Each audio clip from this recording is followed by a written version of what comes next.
Hello, Limo Driver. Thank you so much for the ride so far.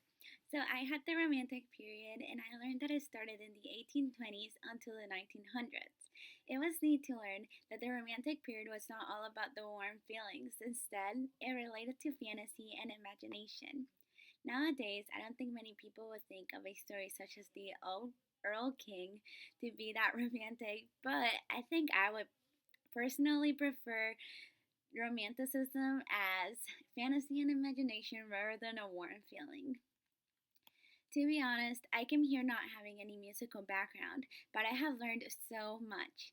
For example, I knew that Beethoven was a composer, but I did not know his whole story, and because of you, I have developed a huge respect and love for him. He is so inspirational.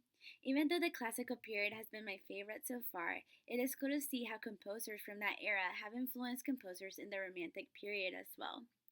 So my first question is that some of these great composers like Schubert, Berlioz, Liszt, Brahms, and Wagner aimed to follow Beethoven's footsteps. They shadowed him, studied him, and Brahms even had a statue of Beethoven's bust on his shelf.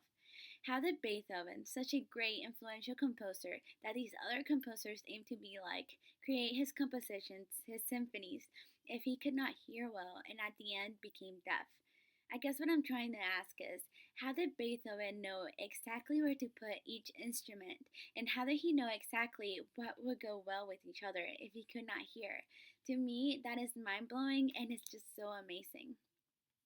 My next question is that Berlioz composed a symphony for Harriet Smithson, fantastic, that ended up winning her heart. So, how does Smithson know that the symphony was about her? And how does she know what the symphony was trying to convey if it was all instrumental? Did Berlioz tell her all of this? Another question is about the political authorities. They were concerned about music's ability to raise public sentiment. Many of the works by composers found in this unit were banned by the Nazis under Hitler in the 1930s and 1940s. From my understanding, some of these composers' works had no words.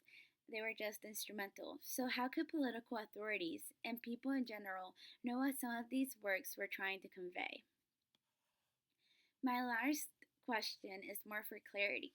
So, in chapter 10, it is talking about the breakdown of language, both within and between countries, being a critical factor that contributed to the slaughter of millions.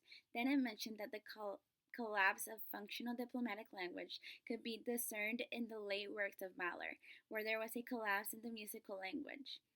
What language are they exactly talking about? What does a language of tonality mean? Is this language musical language or is it language of the people such as German, French, Spanish, English, etc.? Thank you.